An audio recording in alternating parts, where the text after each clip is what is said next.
In preparation for the upcoming Durga Puja festivities, a crucial coordination meeting was convened at the Ashwini Kumar Ghosh Community Hall in Netajinagar, Teliamura.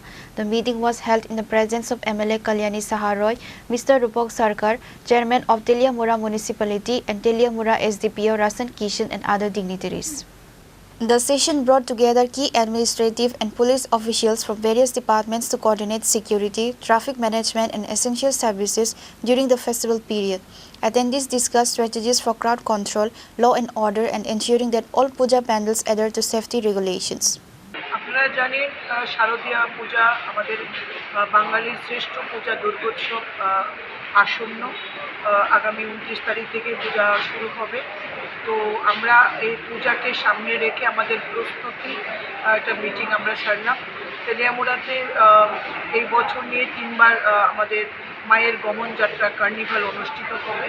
তো আমরা তেলিয়ামুড়া বিধানসভা কেন্দ্র এবং কৃষ্ণপুর বিধানসভা কেন্দ্র নিয়ে আমরা একটা পূজা কমিটি গঠন করি, যেখানে সরকারি দপ্তরের আধিকারিকরা যেমন থাকেন তেমনি সাধারণ জনগণ বিভিন্ন মার্চেন্ট অ্যাসোসিয়েশন থেকে মানে এভাবেই আমরা একটা কমিটি গঠন করি। দুটো বিধানসভা নিয়ে একটা পূজা কমিটি হয়, জাজেসদের একটা প্যানেল থাকে।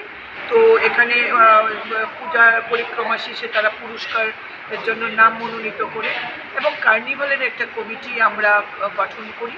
তো আজকে একটা বিশদ পর্যায়ে মিটিং ডেকে আমরা বিগত পূজা কমিটিকে আমরা আজকে এটাকে আমরা ডিসলভ করে নতুন কমিটি আমরা গঠন করেছি, যারা আগামী দিনের যে আমাদের কার্নিভাল হবে আগামী 5ই অক্টোবর, সেই কার্নিভালের একটা কমিটি হয়েছে এবং পূজা কমিটি একটা হয়েছে, যারা পুরো পূজার তদারকি করবেন পূজা নির্বিঘ্নে সম্পন্ন করার জন্য। এই নিয়ে আজকে মূলত আলোচনা এবং কমিটি গঠন করা হয়।